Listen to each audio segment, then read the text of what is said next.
마태복음 5장 7절 긍휼한 자에 대한 말씀입니다. 우리 함께 합독하도록 하겠습니다. 마태복음 5장 7절에 기록된 하나님의 말씀입니다. 긍휼히 여기는 자는 복이 있나니 그들이 긍휼히 여김을 받을 것임이요.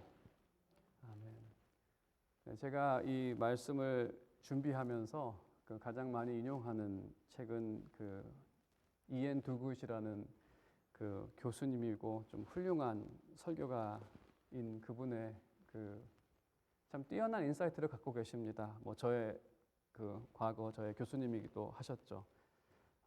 그래서 혹시나 어디서 이러한 아이디어를 또 인사이트를 가져왔나 궁금하시면 제가 닥터 두굿 교수님의 강의와 또 그 책에서 얻었다라고 여러분께 말씀을 먼저 드리겠습니다. 요즘에는 또 표절 때문에 이런 거를 말하지 않으면 안 되더라고요. 네. 오늘은 긍휼히 여기는 자 5번째 모습입니다. 우리가 앞에 살펴본 4가지의 모습 또한 세상의 모습과는 하나님 나라의 복이 있는 사람이 다른 것처럼 하나님 나라를 소유한 복이 있는 사람, 하나님의 나라를 소유했다는 것은 너무나 큰 복을 우리가 갖고 있는데 이러한 복을 가진 사람의 모습은 긍휼히 여기는 모습으로 나타난다라고 말합니다. 그럼 이제 긍휼히 여긴다는 것에 대해서 설명을 해드리겠습니다. 긍휼이라는 것은 말 그대로 어려운 상황에 처한 사람이 있을 때 어려운 상황에 처한 사람에게 마음을 여는 것입니다. 이것은 여러분도 다 아실 것입니다. 불쌍한 그러한 사람이 있다라고 한다면 이제 우리가 구제를 하거나 돈을 주거나 그러한 일을 하겠죠. 가깝고 친한 사람은 조금 쉽습니다. 자녀가 어려운 가운데 있을 때, 또 형제가 어려운 가운데 있을 때 그들에게 긍휼한 마음을 갖는 것은 조금은 쉽지만 그 외 사람들에게 마음을 여는 것은 참 어려운 일입니다. 나랑 상관이 없는 사람들, 또 더 나아가서 나를 싫어하는 사람들에게까지도 그 사람이 공경에 처하게 되었을 때, 예를 들어서 어떤 범죄자, 흉악한 범죄자가 아니면 나를 미워하는 사람, 아니 미워하는 자가 어려움에 처하게 되었을 때 우리는 보통 그 사람의 대가를 치르고 있다라고 생각을 합니다. 잘 됐다고 저렇게 흉악범이 저렇게 됐다라고 손가락질을 하거나 또 나를 미워했던 사람이 곤란한 상황에 처하게 되었을 때 참 잘 됐다라고 손가락질을 하는 게 보통 사람들의 습성이죠. 그러한 사람을 도우려는 마음을 갖기는 참 어렵습니다. 하지만 이러한 상황에서 마음을 연다면 그것이 바로 참된 긍휼의 모습이고 또 마태복음 5장 7절에서 말하는 긍휼히 여기는 자의 모습입니다. 우리가 완전한 모델을 보여주신 주님의 구제 사역을 한번 생각해 보겠습니다. 주님께서 긍휼히 여기는 마음이 완전하신 분이신데 그리스도께서 치유를 베푸셨을 때 복음서의 기록을 보게 되면 예수님께서는 모든 병자에게 치유를 베푸셨습니다. 그 사람에게 믿음이 있던 없던 또 때로는 그 어려움이 죄의 결과로 그 사람이 어려움을 당했음에도 불구하고 그리스도께서는 그들을 단순히 불쌍하게 여기셨습니다.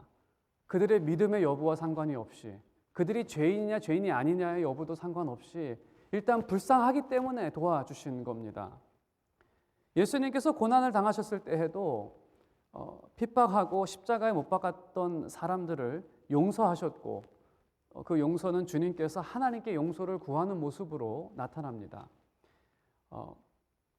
이것이 바로 완전한 이 복을 받는 하나님 나라에 속한 사람의 그 긍휼의 완전한 모습입니다.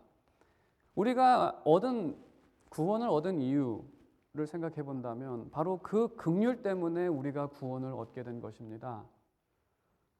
우리는 형벌을 받는 것이 마땅합니다.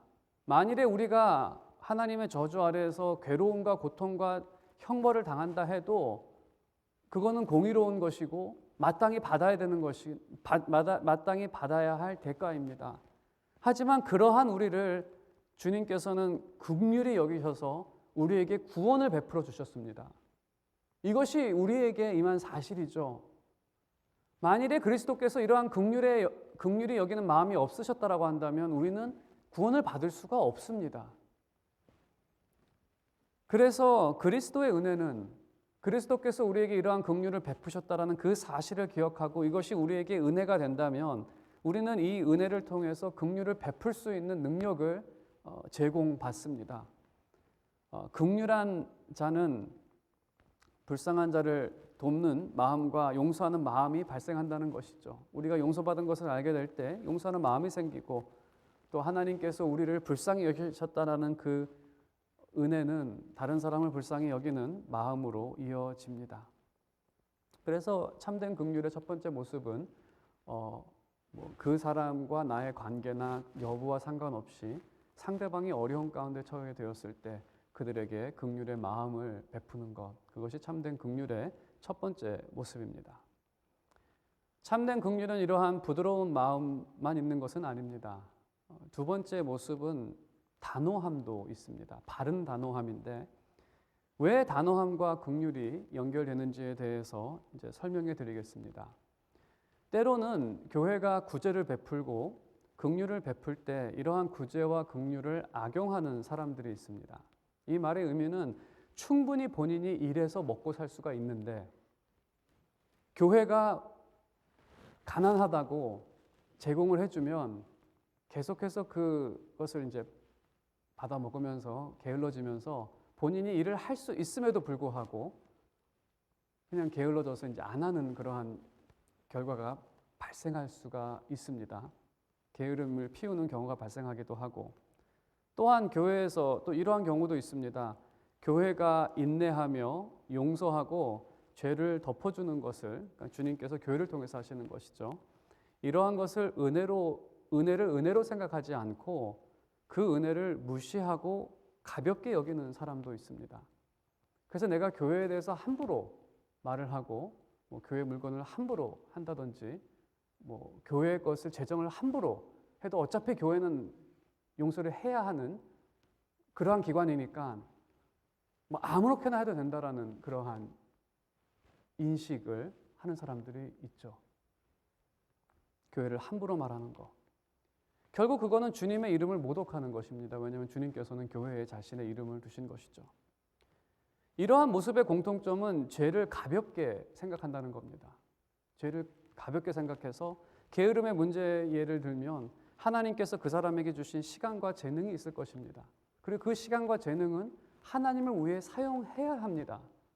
하지만 그것을 사용하지 않을 때에는 그것은 하나님의 것을 도둑질하는 겁니다. 8번째 계명을 범하는 것이죠. 하지만 많은 사람들은 그것이 계명을 범한다라고 생각하지 않습니다. 이 시대 적지 않은 크리스찬들이. 교회에 대해 함부로 말하는 것은 그곳에 자신의 이름을 두신 하나님의 이름을 망령되이 일컫는 제3계명에 범하는 것입니다. 하지만 이 현대 크리스찬들은 죄를 너무나 가볍게 여기는 경향이 있습니다. 사실 죄가 가벼웠다라고 한다면 왜 주님께서 십자가를 지셨겠습니까? 하나님께서는 한 번도 죄를 가볍게 여기신 적은 없으십니다. 그리고 십자가가 그 증거입니다.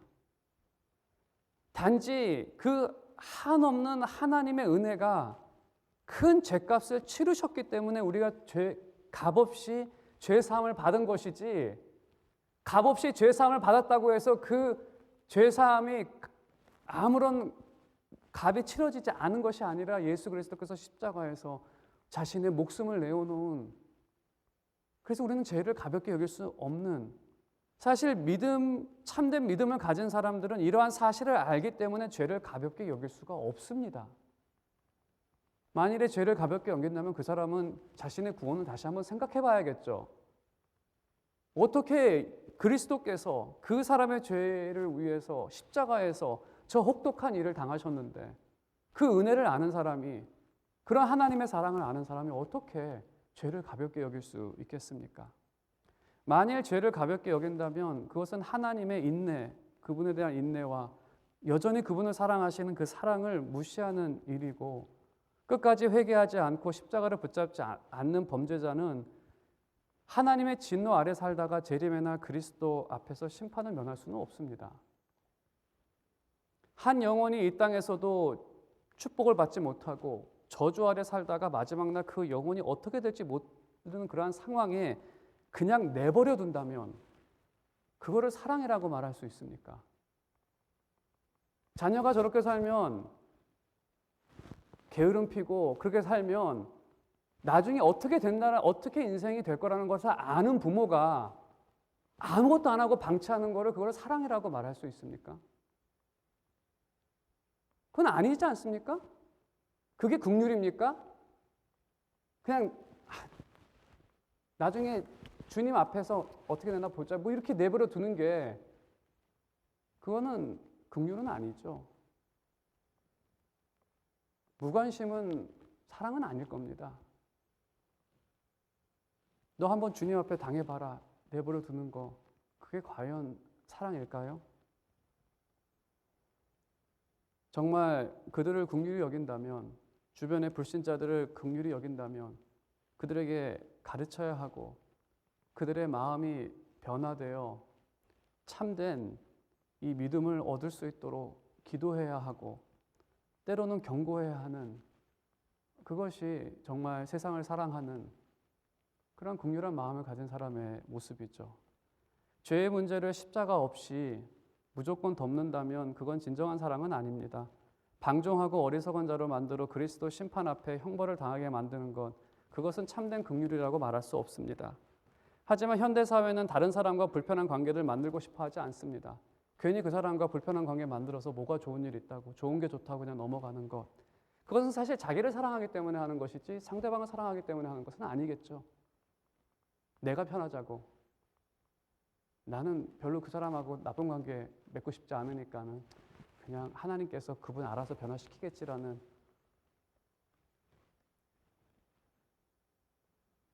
뭐 이거는 뭐 제 인사이트는 아닙니다. 다시 한번 말씀을 드리지만, 근데 뭐 동의합니다. 그 인사이트에. 이러한 관점에서 주님의 사역을 한번 생각해 보겠습니다. 주님이 우리의 완전한 모델이시기 때문에. 주님께서는 위선자였던 바리새인의 죄를 심하게 책망하십니다. 정말 혹독하게 책망을 하십니다. 이 긍휼의 관점에서 주님의 모습을 해석한다면 주님은 그들이 미워서 책망한 것이 아닙니다. 그 영혼에 대한 긍휼이 책망으로 나타난 것입니다. 왜 사랑의 주님께서 채찍까지 드시면서 동정까지 다 엎으시면서 바리새인들에게 뭐 사도 요한은 욕까지 하면서 독사의 자식들까지 하면서, 그래서 주님께서 보이신 이 긍휼의 모습은 너무나 부드러운 모습과 너무나 단호한 모습이 나타납니다. 죄에 대해선 단호하시지만 용서에 대해선 한없이 부드러우신 분. 회개하는 자가 7번에 70번이라도 같은 죄를 범한다 할지라도 그리스도께서는 여전히 그들을 받아주시고 용서하시고 생명 가운데 인도하시는 그러한 주님인 것이죠. 이제 이 긍휼의 삶을 적용하기 위해서 우리가 먼저 1만 달란트 비유를 여러분께 상기시켜 드리겠습니다. 우리가 다시 한번 기억해야 하는 것은 우리는 구원받을 자격이 전혀 없는 사람이었다는 겁니다. 1만 달란트를 빚졌기 때문에 우리가 받아야 할 것은 영원한 형벌이었다는 사실을 우리는 늘 기억해야 합니다. 그렇기 때문에 우리가 단호함이나 부드러움이나 우리는 늘 겸손한 가운데에서 살아야 하는 것이 요구가 되는 것이죠. 이 복음의 사실이 우리로 하여금 모든 사람에게 긍휼을 베풀 수 있는 동기가 될 수 있습니다. 어쩌면 어떤 사람은 우리에게 5천 데나리온을 빚졌을지도 모릅니다. 5천 데나리온, 오늘날 돈으로 환산하면 2만 불에서 3만 불 정도 되는 돈입니다. 뭐 작은 돈은 아닙니다. 그만큼의 손해를 우리에게, 아니면 그 이상을 끼친 사람이 있을 수도 있을 겁니다. 하지만 1만 달란트를 받았다는 그 은혜는 이러한 손해도 충분히 뛰어넘을 수 있는, 그를 용서하고 그가 어려움에 있다라면 충분히 도울 수 있는 능력을 받을 수가 있습니다. 나를 미워하는 사람에게 지갑이 열려야 진정한 긍휼이라고 말할 수 있습니다. 용서는 무제한합니다. 용서를 구하는 자에게 교회는 70번에 7번이라도 용서를 해야 합니다. 저희 당회도 몇 년 전에 교회를 나간 분들이 다시 멤버로 돌아왔을 때 받아준 일이 있습니다. 자신들의 잘못을 인정하고 당회는 그들을 받아주었습니다. 저는 우리 교회가 70번에 7번이라도 그들이 똑같은 일을 벌리고 또 나가서 교회를 폄훼하고 그렇게 한다 할지라도 그들이 다시 용서를 구하고 교회 멤버로 되기를 원한다면 교회는 70번에 7번 예수님께서 말씀하신 숫자죠. 490번 똑같은 일을 벌린다 해도 우리는 지속적으로 용서를 해야겠죠. 복음에서 말하는 용서의 이 용서하시는 그리스도를 우리는 나타내야 합니다.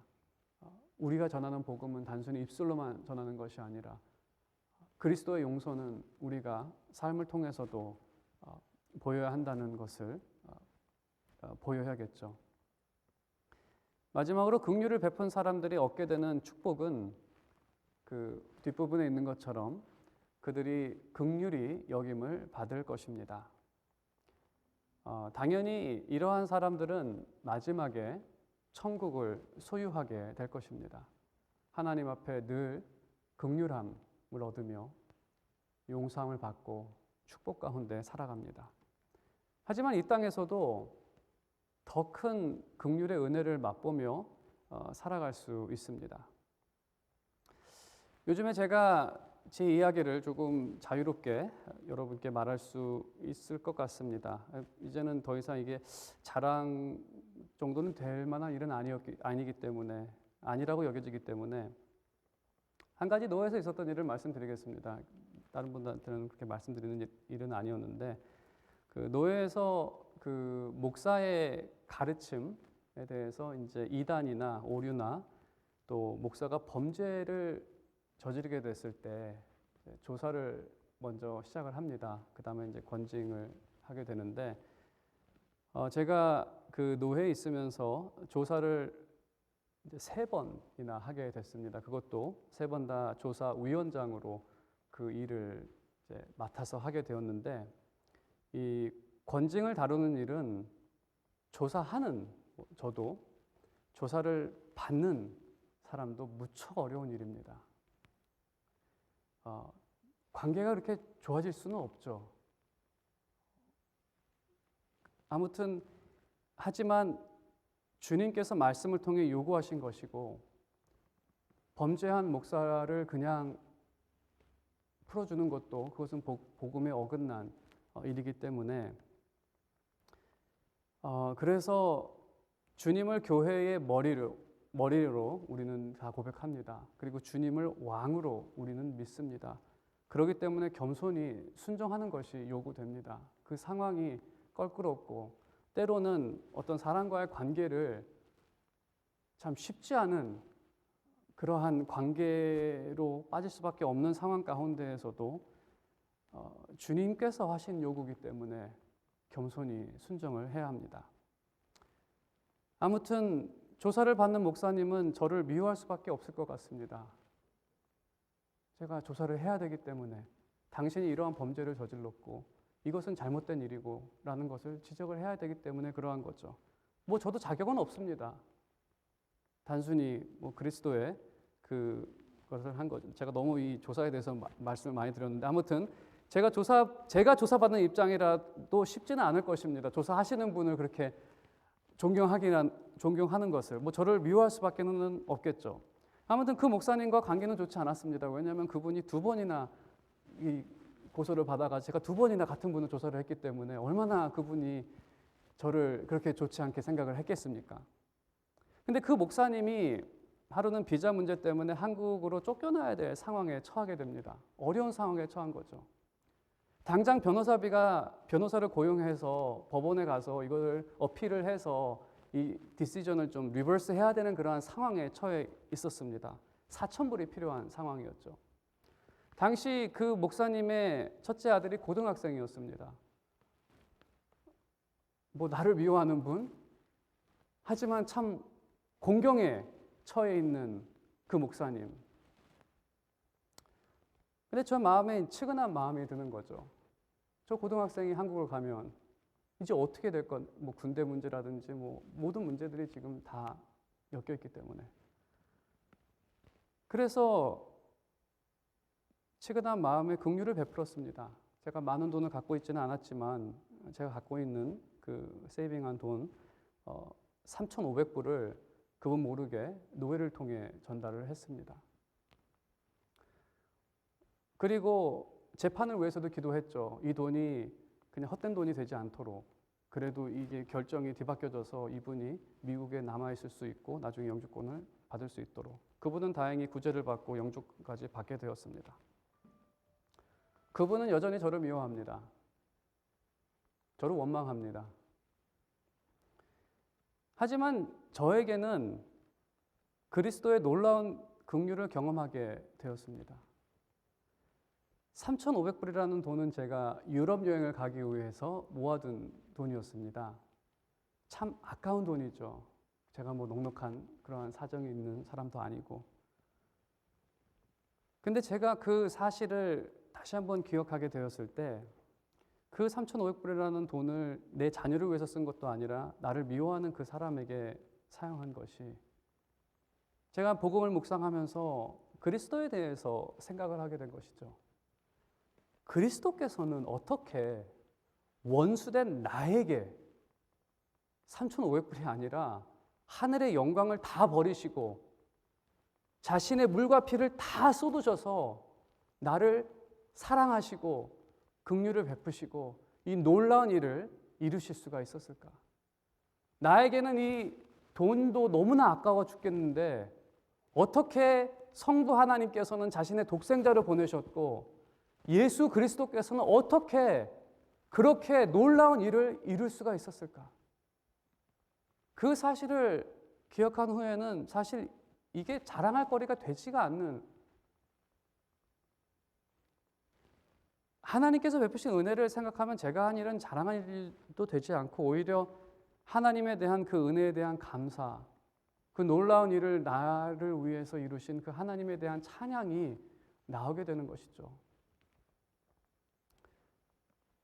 참된 긍휼은 이 그리스도의 긍휼에 동참하여 그리스도께서 우리를 바라보셨을 때 어떠한 마음으로 우리를 바라보셨는지, 또 우리를 위해 어떻게 우리를 생각하셨는지,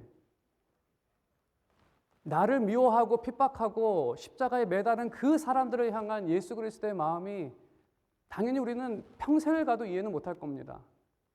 하지만 우리가 긍휼을 베풀 때, 이러한 긍휼을 베풀 때 그 마음을 조금이나마 알게 되는 것이고, 나를 향한 그리스도의 마음이 어떠한 것이었냐를 것을 우리가 이 어떤 동참하게 되는 거죠. 그 그리스도의 긍휼 가운데. 제가 여러분의 삶에서도 바라는 것은 이러한 그리스도와 같은 모습입니다. 천국을 소유한 이 성숙한, 조금이라도 더 성숙한 모습, 정말 긍휼히 여길 수 있는,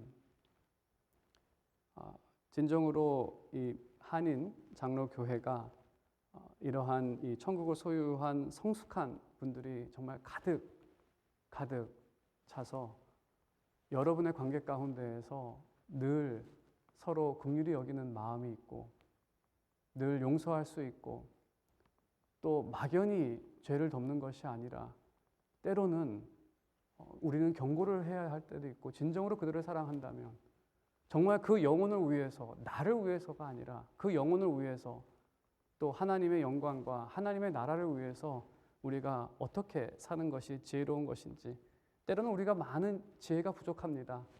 그래서 야고보서에서 말씀하신 것처럼 우리가 지혜가 부족할 때 우리에게 꾸짖지 아니하시는 하나님께 구하면 하나님께서 그때마다 우리에게 필요한 지혜를 주신다고 약속하셨습니다. 그 약속을 믿으시고 여러분께서 이 땅 가운데에서도 하나님의 나라와 의를 구하며 여러분의 주변이 정말 많은 사람들이 여러분을 통해 그리스도의 모습을 바라보고 여러분의 가정과 교회가 조금이라도 더 하나님 나라의 모습으로 나타나기를 주님의 이름으로 축원드립니다.